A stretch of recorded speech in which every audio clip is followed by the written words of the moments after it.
नमस्कार दोस्तों, मैं आपका दोस्त शिव कुमार मौर्य। सबसे पहले मैं आप लोगों को दशहरे की शुभकामना देता हूं। दोस्तों, आज मैं फिर आप लोगों के सामने एक वीडियो लेकर उपस्थित हुआ हूं। आज की वीडियो में हम लोग आरपीएफ एलडीसी एग्ज़ाम की तैयारी के लिए आरपीएफ एक्ट 1957 को विस्तार पूर्वक पढ़ेंगे। दोस्तों, वीडियो यदि पसंद आए तो चैनल को सब्सक्राइब करें, लाइक करें और शेयर करें। तो आइए शुरुआत करते हैं आरपीएफ एक्ट 1957 संशोधित 2003। दोस्तों, आरपीएफ एक्ट 1957 की धारा 1 में इसके संक्षिप्त नाम और विस्तार प्रारंभ को बताया गया है। इसमें बताया गया है कि यह अधिनियम रेलवे सुरक्षा बल अधिनियम 1957 कहा जाएगा। इसके क्लास 2 में बताया गया है इसका विस्तार संपूर्ण भारत पर है।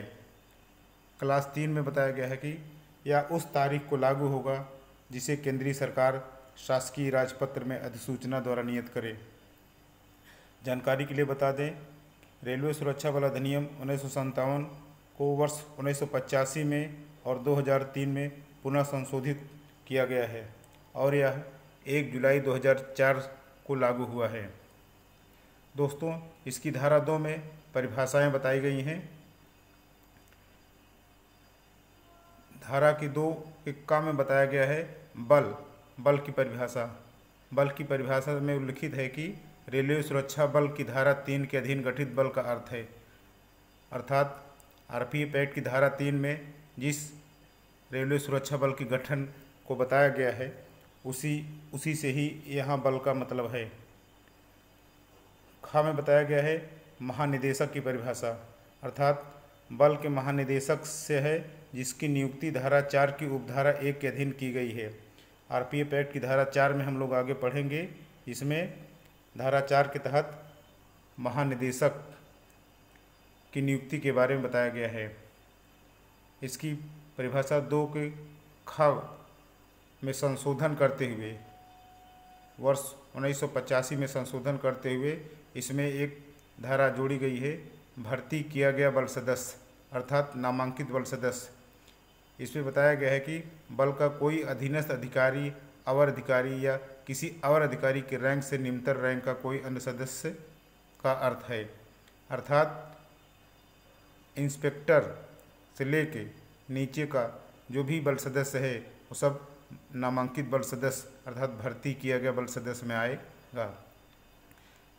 इसके खा में और एक संशोधन करते हुए बल अभिरक्षा को जोड़ा गया है।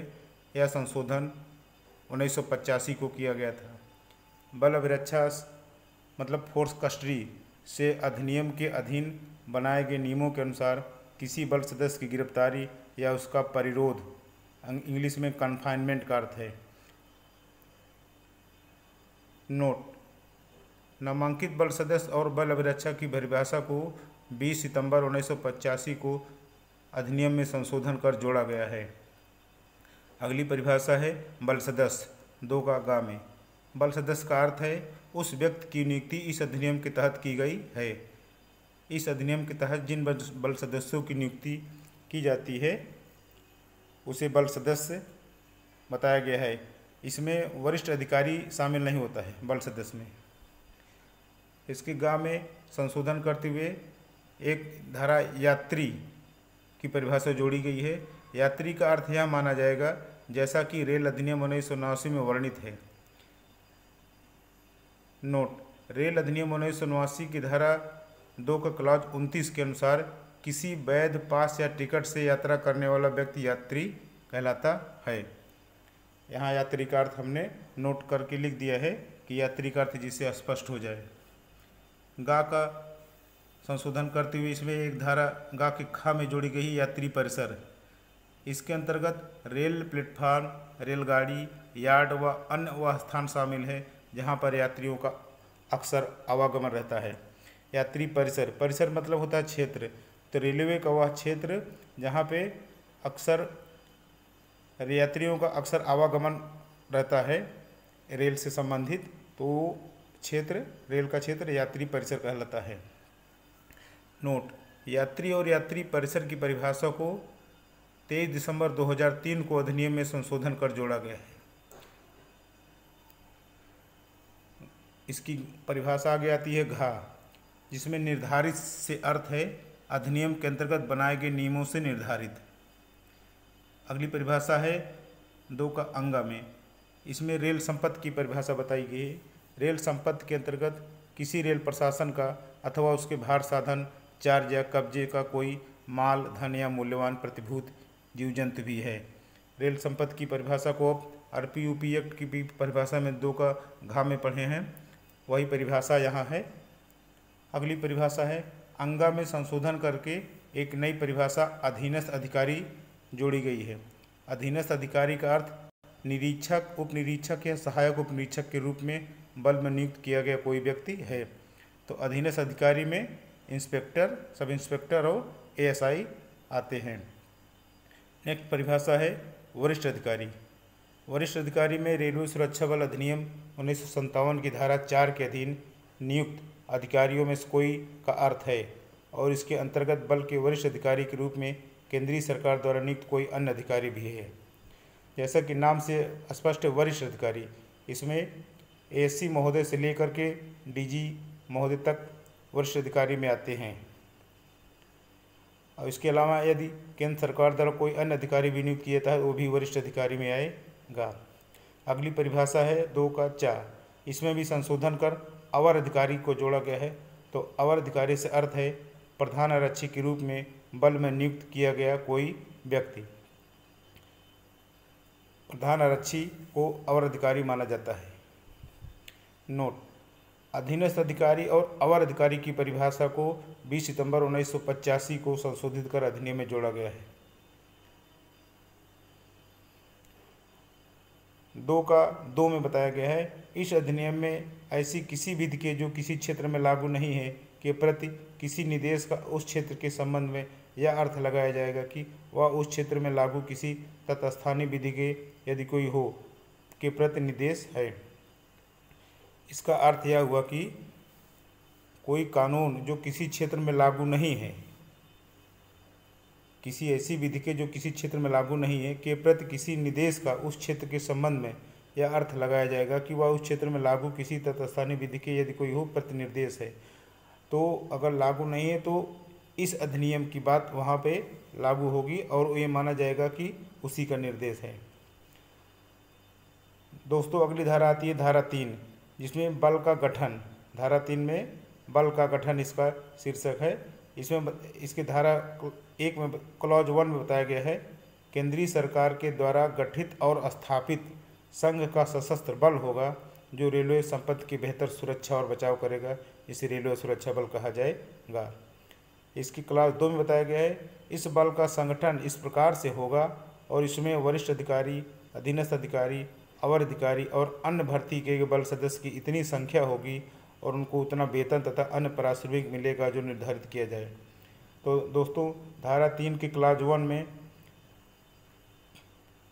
बताया गया है कि जो बल का गठन होगा केंद्रीय सरकार के द्वारा वो संघ स्थापित संघ का सशस्त्र बल होगा और यह रेलवे संपत्ति की बेहतर सुरक्षा और बचाव के लिए रहेगा। दूसरा धारा 3 के क्लास 2 में बताया गया है कि इसका जो गठन होगा उसमें कौन कौन रहेगा, मतलब वरिष्ठ अधिकारी रहेंगे, अधीनस्थ अधिकारी रहेंगे, अवर अधिकारी रहेंगे और अन्य बल सदस्य, भर्ती किए गए बल सदस्य की उतनी संख्या होगी जितना आवश्यकता समझा जाएगा और उनको वेतन दिया जाएगा और पारिश्रमिक भी मिलेगा। अगली धारा है धारा 4, वरिष्ठ अधिकारियों की नियुक्ति और अधिकार। धारा 4 में वरिष्ठ अधिकारियों की नियुक्ति और अधिकार के बताया गया है। तो इसके धारा 4 के क्लास 1 में बताया गया है केंद्रीय सरकार किसी व्यक्ति को बल का महानिदेशक नियुक्त कर सकेगी और अन्य व्यक्तियों को बल का महानिरीक्षक, अवर महानिरीक्षक, उप महानिरीक्षक, सहायक महानिरीक्षक, वरिष्ठ कमांडेंट या सहायक कमांडेंट नियुक्त कर सकेगी। जैसा आपने परिभाषा में पढ़ा था 2 का ख में महानिदेशक, तो वहाँ यही लिखा था।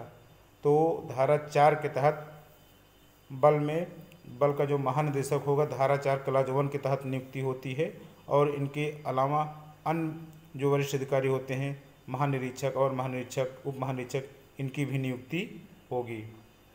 धारा 4 की क्लास 2 में बताया गया है कि इस प्रकार से नियुक्त किए गए महानिरीक्षक और प्रत्येक अन्य वरिष्ठ अधिकारी को वह शक्ति और अधिकार प्राप्त होंगे और वह अपने कमान के अंतर्गत उनका प्रयोग बल के सदस्यों पर करेंगे जो इस अधिनियम में या इस अधिनियम के अंतर्गत प्रावधान किए गए हैं।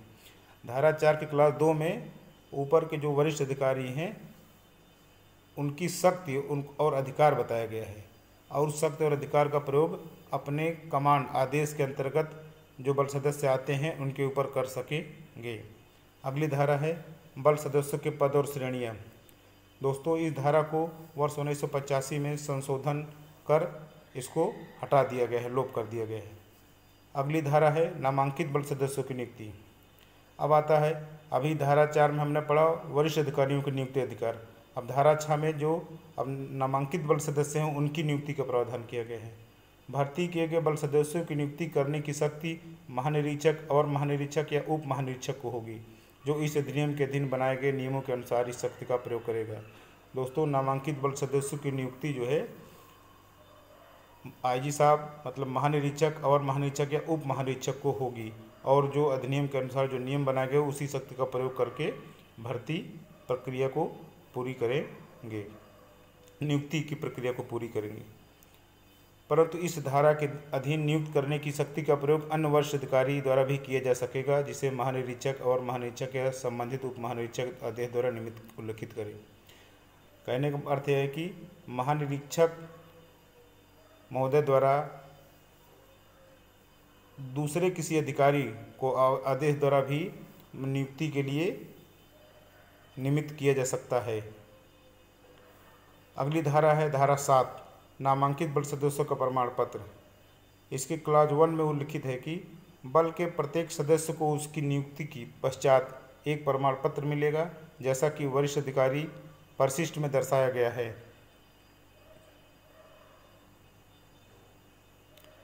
और उस पर महानिरीक्षक या अन्य वरिष्ठ अधिकारी की मुहर होगी, जिसको इस संबंध में महानिरीक्षक और महानिदेशक या उप महानिरीक्षक नियत करे, जिससे इसके धारण करने वाले उस व्यक्ति में बल के सदस्य का अधिकार प्राप्त हो जाए। दोस्तों, धारा 6 के तहत नामांकित बल सदस्यों की जो नियुक्ति होती है वरिष्ठ अधिकारियों के द्वारा, तो नियुक्ति के पश्चात एक नियुक्ति प्रमाण पत्र दिया जाता है। तो धारा 7 क्लास 1 में यही बताया गया है कि नियुक्ति के बाद उस बल सदस्य को एक प्रमाण पत्र प्राप्त होगा, और उस प्रमाण पत्र से उसको बल में एक सदस्य के रूप में नियुक्ति होने के बाद बल का अधिकार प्राप्त हो जाए, इसीलिए वो एक प्रमाण है। धारा 7 की क्लास 2 में है प्रमाण पत्र में लिखा गया नाम वाला व्यक्ति जब कभी किसी भी कारण से बल का सदस्य न रहे तो प्रमाण पत्र प्रभाव रहित माना जाएगा। कहने का अर्थ यह है कि वो बल सदस्य जिसकी नियुक्ति इसमें हुई है, जिसको नियुक्ति प्रमाण पत्र दिया गया, किसी भी कारण से चाहे सर्विस त्याग दे या उसको सर्विस से निकाल दिया जाए या रिटायरमेंट हो जाए, तो उस समय से वो प्रमाण पत्र प्रभाव रहित मान लिया जाएगा और उसको फिर बल के अधिकार उसके पास नहीं रह जाएंगे। अगली धारा है बल का अधीक्षण। धारा 8 बल का अधीक्षण और प्रशासन। इसके क्लास 1 में उल्लिखित है बल का अधीक्षण केंद्रीय सरकार में निहित होगा और उसके तथा इस अधिनियम और उसके अधीन बनाए गए किन्हीं नियमों के उपबंध के अधीन रहते हुए बल का समावेशन पर्यवेक्षण और प्रशासन महानिदेशक में निहित होगा। तो इसमें बल का अधीक्षण केंद्रीय सरकार में निहित होने के बारे में बताया गया है, और उसके बाद जो प्रशासन चलाने का काम है उसका समावेशन पर्यवेक्षण प्रशासन नियम और अधिनियमों को अधीन रहते हुए उसको महानिदेशक में निहित होने के बारे में बताया गया है। धारा 8 की क्लास 2 में बताया गया है कि उपधारा 1 के उपबंधों के अधीन रहते हुए किसी रेल के संबंध में ऐसी स्थानीय सीमाओं के भीतर जो निर्धारित की जाए बल का प्रशासन इस अधिनियम और उसके अधीन बनाए गए किन्हीं नियमों के उपबंधों के अनुसार महानिरीक्षक और महानिरीक्षक या उप महानिरीक्षक द्वारा किया जाएगा, और वह ऐसे किसी निदेश के अधीन रहते हुए जो केंद्रीय सरकार या महानिदेशक द्वारा इस निमित्त दिया जाए रेल के महाप्रबंधक के साधारण पर्यवेक्षण के अधीन अपने कार्यों का पालन करेंगे। धारा 8 की क्लास 2 में यह बताया गया है कि रेल के संबंध में जो जोन होता है उसका समावेशन प्रशासन पर्यवेक्षण जो है महानिरीक्षक द्वारा किया जाएगा और महानिरीक्षक महोदय जीएम महाप्रबंधक के साधारण सुपरविजन में रहते हुए अपने कार्यों का पालन करेंगे। अगली धारा है धारा 9, बल के सदस्यों की बर्खास्तगी, निष्कासन आदि। इसकी क्लास 1 में बताया गया है कि भारतीय संविधान के अनुच्छेद 311 के उपबंध को ध्यान में रखते हुए और वैसा नियम जो केंद्रीय सरकार इस अधिनियम के तहत बनाए, किसी वरिष्ठ अधिकारी को अधिकार है कि वह भर्ती किए गए बल सदस्य को, जिसे वह अपने कर्तव्य पालन में लापरवाही या गफलत करते हुए उसके अयोग्य समझता है, बर्खास्त करे, मुअत्तिल करे मतलब निलंबित करे या पदावनत कर दे, या बल के सदस्यों को नीचे लिखे दंडों में से कोई एक या एक से अधिक दंड ऐसे सदस्य को दे जो अपने कर्तव्य पालन में लापरवाही या गफलत करे या जो स्वयं को किसी ऐसे कार्य से इसके अयोग्य साबित करे। इस धारा का अर्थ यह है कि वरिष्ठ अधिकारियों को बल सदस्यों द्वारा कर्तव्य पालन के दौरान यदि वो अपने कर्तव्य पालन में लापरवाही करते हैं, गफलत करते हैं, तो उनको शक्ति दी गई है कि वो उनको बर्खास्त कर सके, निलंबित कर सके या पदावनत कर सके। उनके अपराध के अनुसार, नियमानुसार जो उचित हो उसके अनुसार उनको सजा देने का शक्ति बताया गया है। नीचे कुछ दंड है जो अकेले या एक साथ दिए जा सकते हैं। बताया कि जुर्माना जो 7 दिन के वेतन से अधिक ना हो या वेतन क्रम में कमी कर देना। नीचे जो दंड है इन दंडों को भी दिया जा सकता है।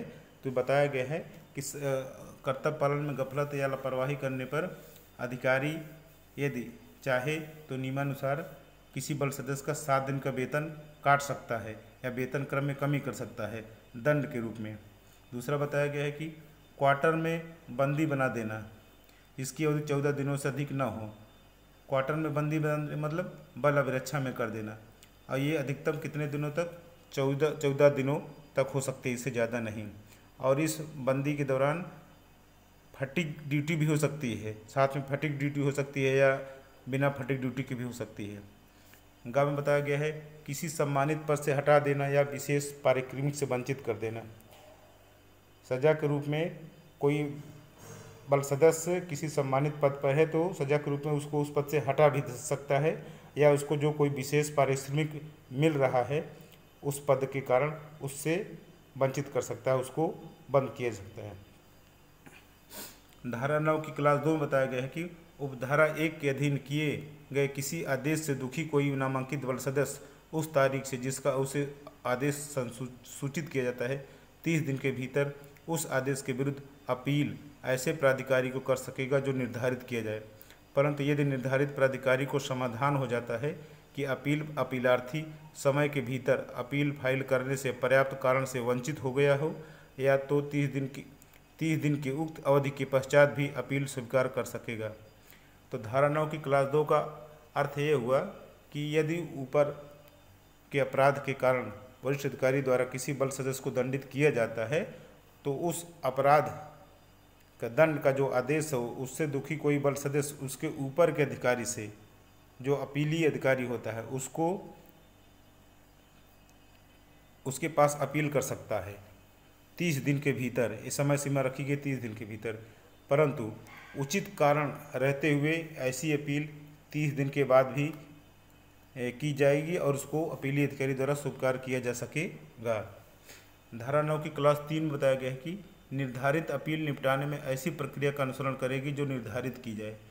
जब बल सदस्य द्वारा कोई अपील की जाएगी तो अपील डिस्पोजल का जो नियम है, जो प्रक्रिया है, उसी प्रक्रिया के अनुसार किया जाएगा।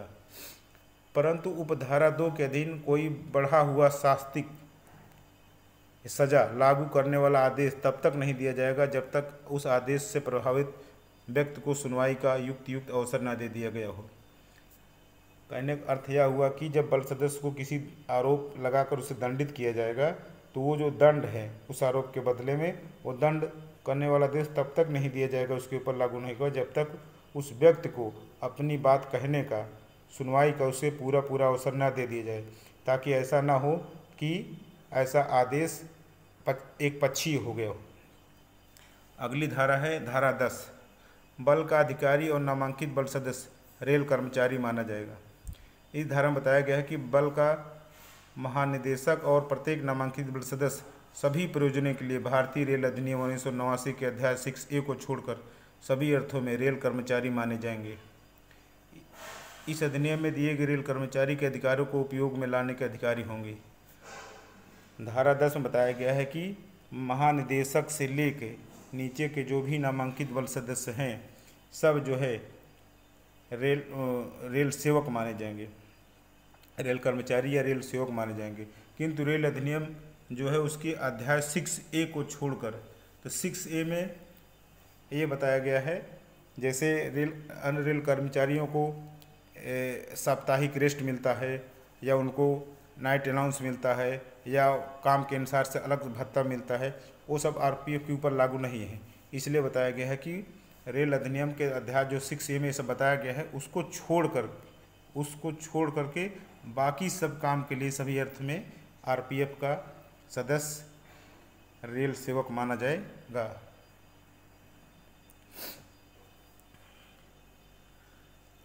अगली धारा है धारा 11। धारा 11 में बताया गया बल सदस्यों के कर्तव्य, मतलब बल सदस्यों के कर्तव्य क्या होंगे। इसमें बताया गया है कि प्रत्येक उच्च अधिकारी व बल के सदस्यों का कर्तव्य होगा कि वह उन तमाम आदेशों का तुरंत पालन करे जो उससे वरिष्ठ अधिकारियों ने वैध रूप से जारी किए हों।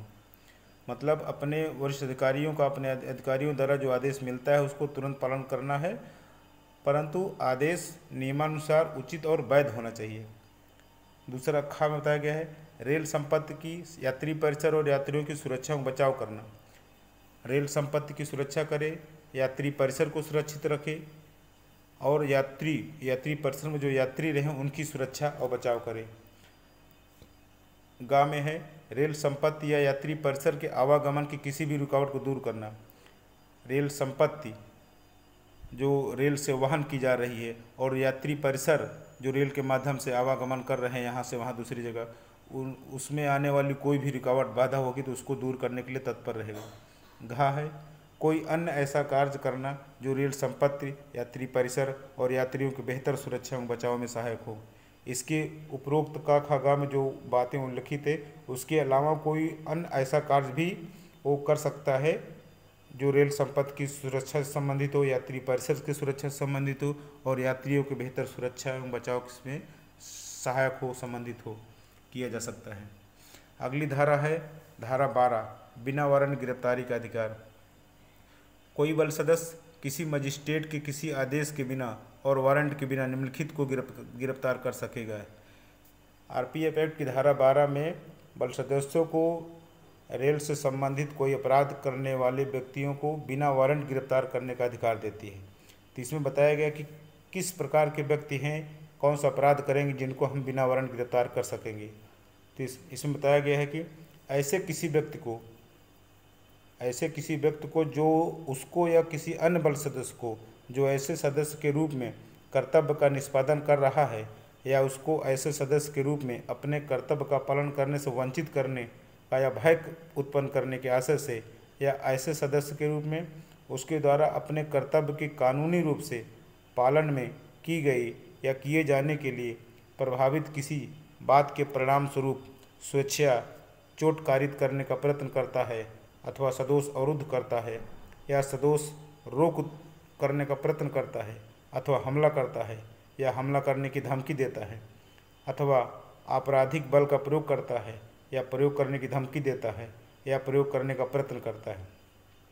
तो इसका अर्थ हुआ कि कोई बल सदस्य अपने कर्तव्य पालन में लगा हुआ है तो कोई व्यक्ति उसके उस कर्तव्य पालन में बाधा पहुंचाने में उसके साथ रोक करता है, उसको सदोष ज़बरदस्ती बिना किसी उचित कारण के रोक देता है, उसको चोट पहुंचाता है, हमला करता है, धमकी देता है, ये सब होगा तो उसको हम बिना वारंट गिरफ्तार कर सकते हैं।